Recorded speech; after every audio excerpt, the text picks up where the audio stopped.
નમસ્કાર પશુપાલક મિત્રો, પશુધન ચેનલમાં આપનું હાર્દિક સ્વાગત છે. તો પશુપાલક મિત્રો, આજે આપણે જે ભેંસવિયાન પારું આવે ને તેના વિશે વાત કરવાની છે. તો પશુપાલક મિત્રો, જો તમે આ પારું જોઈ શકો છો, આ 3 મહિના ઉપરનું પારું છે. આ 3 મહિના ઉપરનું પારું છે અને આ ફક્ત 8 દિવસનું પારું છે. જોઈ શકો છો તમે. આ બીજદાનનો પારા છે બે. આ બીજદાનનું પારું છે, જોવો તમે. ફક્ત 8 દિવસનું છે.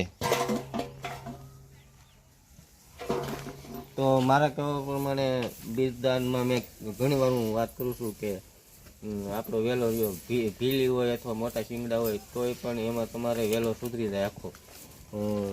મેં કીધું એમ તમે જાફરાબાદી નસલના બીજદાન કરાવો તો પણ આખો વેલો સુધરી જાય. કોઈ પણ પછી કુંડી ભેંસો આવે તેના બીજદાન કરાવો તો પણ સારું. મહેસાણી તેના પણ કરાવો. બની અનેક જાતના નસલના બીજદાન આવતા હોય તો આપણને જે પસંદ પડે એ બીજદાન કરાવે.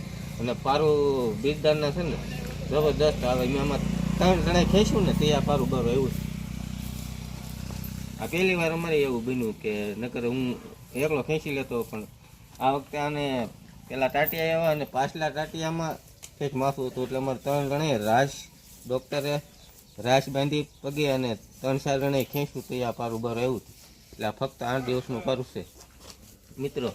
બસ એટલું જ કહું છું કે સારી નસલના બીજદાન કરાવજો તમે. જો ડૉક્ટર પાસે બીજદાન કરાવતો તો આપણને સારી નસલના જે યોગ લાગે એવા બીજદાન કરાવે.